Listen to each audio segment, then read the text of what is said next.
Who killed who? An exciting tale of a cold case from 1882 that tells the story of prominent citizens involved in shady business that results in 3 very tragic deaths. Who was involved in the case? General Joseph A. Mabry, Jr. General Joseph A. Mabry Sr. was born in 1826. He was married to Laura Churchwell for 30 years and had 12 children.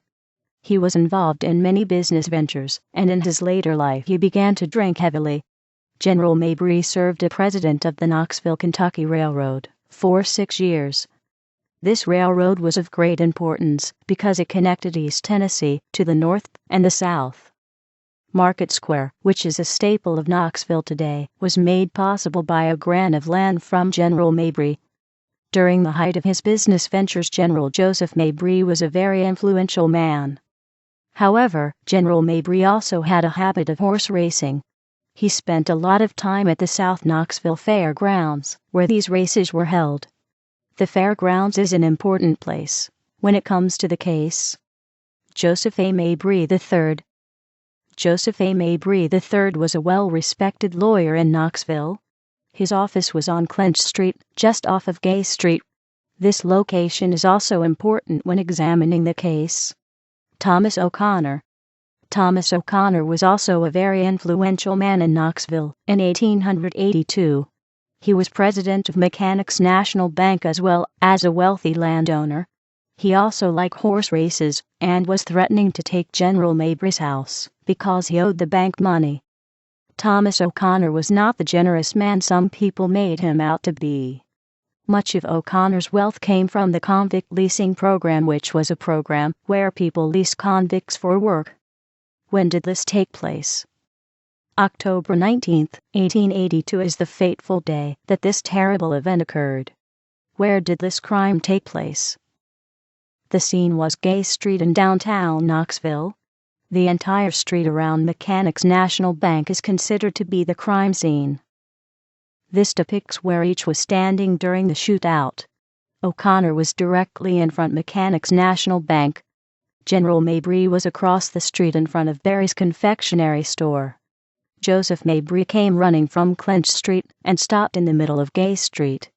Shot down in cold blood was exactly what happened that fateful day in October of 1882. The city of Knoxville lost 3 very prominent citizens. General Joseph A. Mabry Jr., Joseph A. Mabry III, and Thomas O'Connor left the world in a very short amount of time. What they were armed with. Each of the victims was armed with a different weapon. Mabry Jr. was armed with a knife.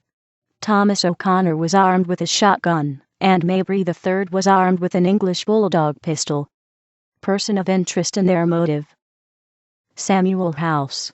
Samuel House is a person of interest because he was head cashier at Mechanics National Bank.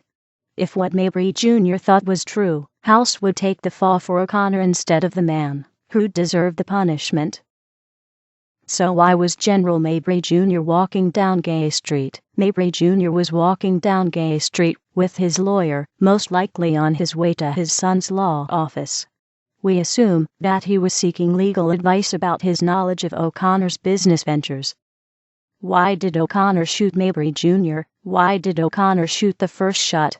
We assume it was because Mabry knew that O'Connor was taking money from the bank. We are unsure of how Mabry would know this, but Thomas O'Connor believes that he doesn't shoot him to prevent the knowledge from spreading. Who shot Mabry III? The only logical reasoning is that O'Connor shot Joseph Mabry III. Mabry III came running down Gay Street when he heard the shots after his father left his office. Mabry III shoots at O'Connor with his pistol, but it is unlikely that he killed O'Connor. History says that Mabry III and O'Connor killed each other.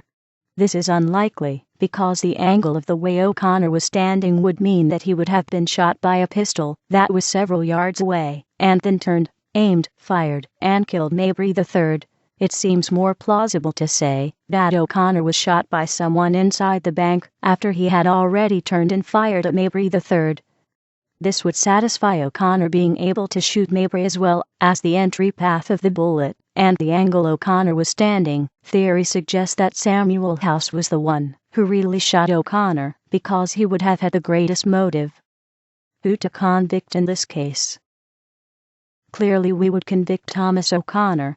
He shot down General Joseph A. Mabry Jr. in cold blood. Mabry wasn't even armed to defend himself against O'Connor.